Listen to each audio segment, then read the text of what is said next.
Selamat pagi, kami dari kelompok 4 akan membahas sejarah Indonesia, yaitu peristiwa-peristiwa sekitar proklamasi kemerdekaan Indonesia. Kelompok kami beranggotakan Lazuardi Bintang Gunawan, Yoga Dwi Setiawan, Malvin Sebastian, Alif Raditya Rizkiansyah, Zarfan Nasif Arsalan, dan Kovariando. Silahkan nikmati pembahasan video kami. Selamat menonton. Perang Pasifik, BPUPKI, dan Janji Kemerdekaan. Pada akhir tahun 1944, situasi Perang Dunia Kedua semakin memanas. Pasukan sekutu mulai berhasil merebut pulau-pulau di wilayah Pasifik yang dikuasai Jepang. Keberhasilan sekutu semakin mendekati Jepang, membuat posisi Jepang semakin terdesak. Menghadapi tekanan yang besar, Jepang mulai mempertimbangkan janji kemerdekaan kepada negara-negara yang berada di bawah kekuasaannya, termasuk Indonesia. Tujuan Jepang adalah untuk mendapatkan dukungan dari rakyat Indonesia agar tidak melawan kekuasaan mereka serta membantu Jepang dalam menghadapi sekutu. Pada tanggal 7 September 1944, dalam sidang istimewa Parlemen Jepang atau Teikoku Jikai di Tokyo, Perdana Menteri Kuniaka Keisho mengumumkan bahwa Hindia Timur atau Indonesia akan diberikan kemerdekaan di masa mendatang. Pengumuman ini merupakan strategi politik Jepang untuk menarik simpati dan dukungan dari bangsa Indonesia, mengingat kondisi militer Jepang yang semakin lemah dalam menghadapi sekutu. Untuk menunjukkan keseriusannya terhadap janji kemerdekaan, pada tanggal 27 April 1945, pemerintah Jepang mengumumkan pembentukan Badan Penyelidikan Usaha-Usaha Persiapan Kemerdekaan Indonesia atau yang lebih dikenal atau disingkatnya BPUPKI. Dalam bahasa Jepangnya, Jokuritsu Jumbi Kosakai. BPUPKI bertugas untuk menyelidiki dan mempersiapkan hal-hal yang berkaitan dengan aspek politik, ekonomi, pemerintahan, dan hal-hal lainnya yang perlu dibagi pembentukan negara kemerdekaan. Dengan kata lain, BPUPKI menjadi langkah awal menuju kemerdekaan Indonesia yang dijanjikan Jepang. BPUPKI dipimpin oleh Dr. Rajiman Widoyodiningrat sebagai ketua, dengan total anggota sebanyak 60 orang. Di antara anggota tersebut, 7 diantaranya merupakan perwakilan dari pihak Jepang. Sidang pertama BPUPKI diselenggarakan pada 29 Mei hingga 1 Juni 1945. Sidang ini menjadi penting karena membahas dasar negara yang akan digunakan sebagai landasan bagi negara Indonesia yang merdeka. Dalam sidang tersebut, berbagai tokoh nasional memberikan gagasan mereka tentang dasar negara, dan Insinyur Soekarno mengemukakan 5 rumusan dasar negara yang kemudian menjadi dasar dari ide Pancasila. 5 rumusan dasar tersebut meliputi: 1. Kebangsaan Indonesia, yang menekankan pentingnya persatuan bangsa Indonesia sebagai negara yang berdaulat.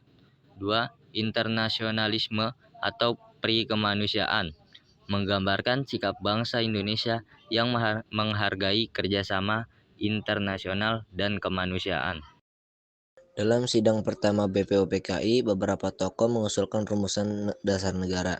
Insinyur Soekarno mengusulkan 5 prinsip yang kemudian dikenal sebagai Pancasila, yaitu yang pertama kebangsaan Indonesia, yang kedua internasionalisme atau perkemanusiaan, yang ketiga mufakat atau demokrasi, yang keempat kesejahteraan sosial, dan yang kelima ketuhanan yang Maha Esa.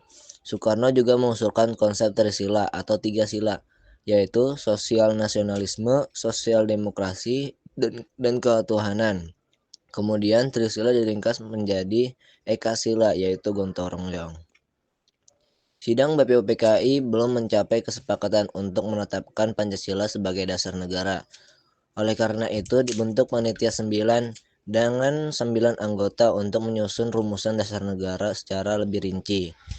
Pada 22 Juni 1945, Panitia 9 berhasil merumuskan dokumen yang disebut sebagai Piagam Jakarta, yang berisi ketuhanan dengan kewajiban menjalankan syariat Islam bagi pemeluknya, kemanusiaan yang adil dan beradab, persatuan Indonesia, kerakyatan yang dipimpin oleh hikmat kebijaksanaan dalam permusyawaratan perwakilan, dan terakhir keadilan sosial bagi seluruh rakyat Indonesia.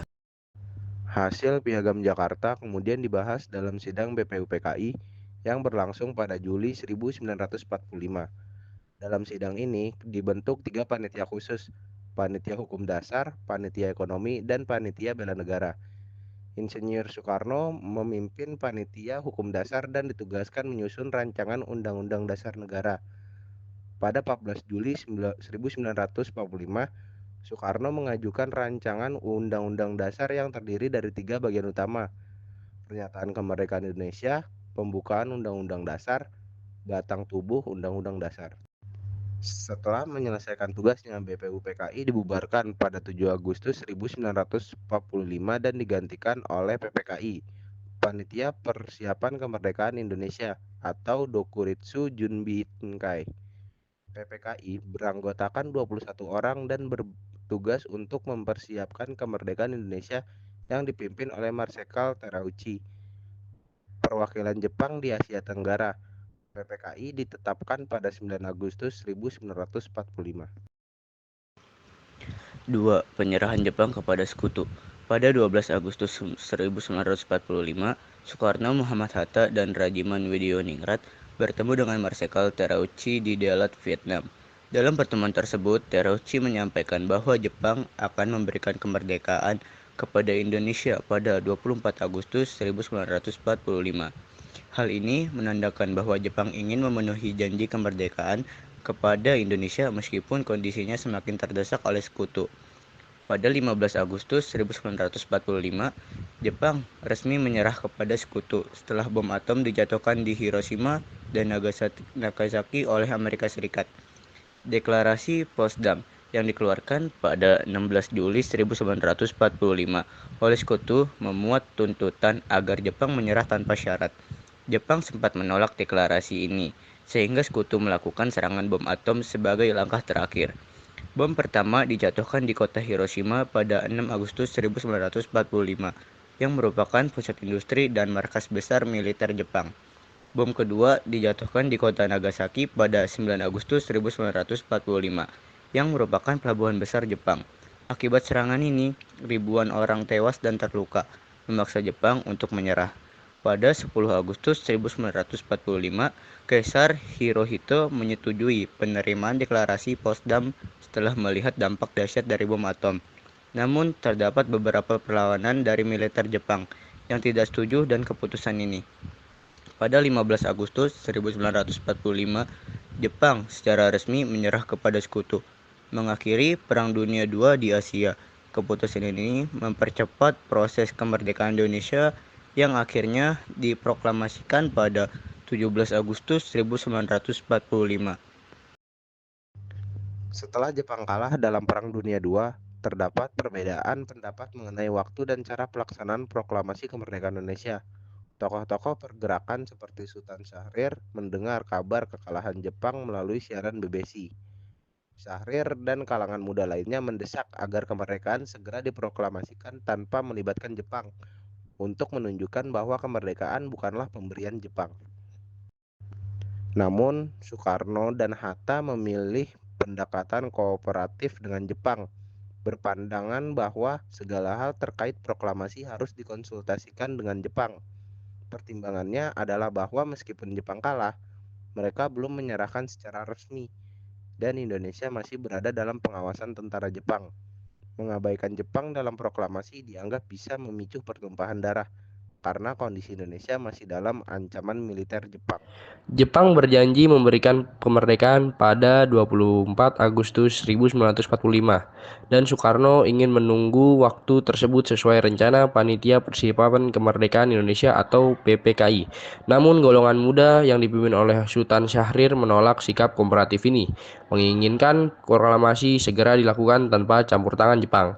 Ketegangan meningkat hingga 14 Agustus 1945 ketika Jepang menyerah kepada sekutu, memperluas keinginan golongan muda untuk segera memproklamasikan kemerdekaan. Pada 15 Agustus 1945, Soekarno, Hatta, dan tokoh lainnya menemui pejabat Jepang untuk memastikan kabar kekalahan Jepang.